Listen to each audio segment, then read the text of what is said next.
Des femmes venues de l'Est, héroïnes de l'ombre de la résistance française.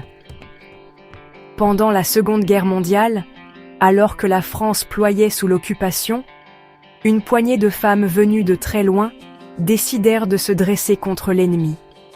Elles n'étaient pas nées en France, n'avaient pas grandi dans ces campagnes ou ces villes. Non. Ces femmes venaient de l'Union soviétique ou de ses alentours, et leur route jusqu'à la résistance française fut semée d'exil, de souffrance et de courage. Certaines avaient été envoyées en France comme travailleuses forcées par le régime nazi. Arrachées à leur terre natale, elles se retrouvaient dans des usines ou des fermes, épuisées, surveillées, privées de tout espoir. Mais parmi elles, un groupe de 35 jeunes femmes prit une décision folle: fuir. La nuit du 8 mai 1944, elles réussirent à s'échapper d'un convoi, parcoururent près de 70 km à pied dans les bois, les champs, les fossés. Le but ? Rejoindre un maquis, un groupe de résistants cachés dans les montagnes. Et elles y parvinrent. Ces évadées furent accueillies avec méfiance au début. On ne savait pas trop quoi faire d'elles. Les hommes furent envoyés dans les maquis.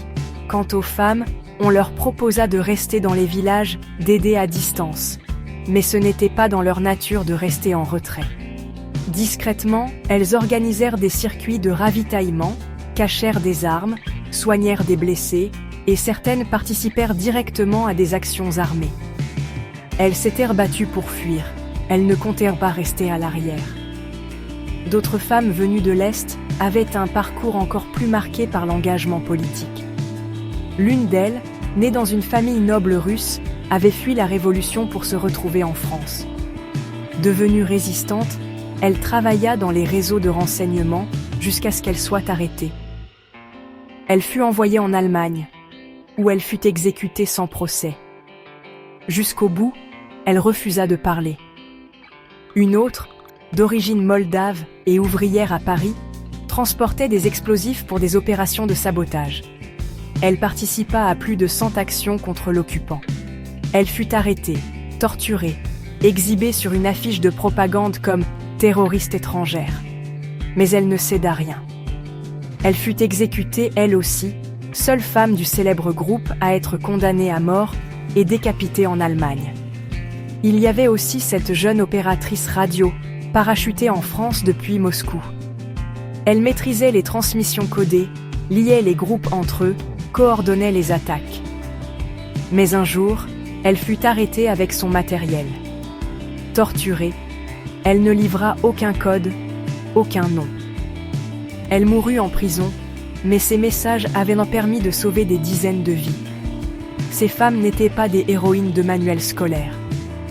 Elles étaient discrètes, efficaces et surtout déterminées. Elles avaient connu la misère, la guerre, la fuite. Et c'est précisément parce qu'elles avaient tout perdu qu'elles étaient prêtes à tout risquer. Leur engagement était total, viscéral. Dans la résistance française, leur rôle fut longtemps minimisé. On les voyait comme des auxiliaires, des petites mains utiles. Mais derrière chaque mission réussie, chaque sabotage, chaque fuite organisée, il y avait parfois une de ces femmes de l'Est, dont le nom s'est souvent perdu. Ce n'était pas leur pays, mais elles avaient choisi de le défendre. Parce qu'elles savaient ce que signifiait vivre sous la botte d'un tyran. Aujourd'hui encore, leur mémoire reste fragile. Mais dans les forêts où elles marchèrent en silence, dans les maisons où elles cachèrent des armes, dans les visages qu'elles sauvèrent, leur courage est resté. Elles ne sont pas nées françaises, mais elles sont mortes pour la liberté de la France. Et ça, personne ne pourra jamais l'oublier.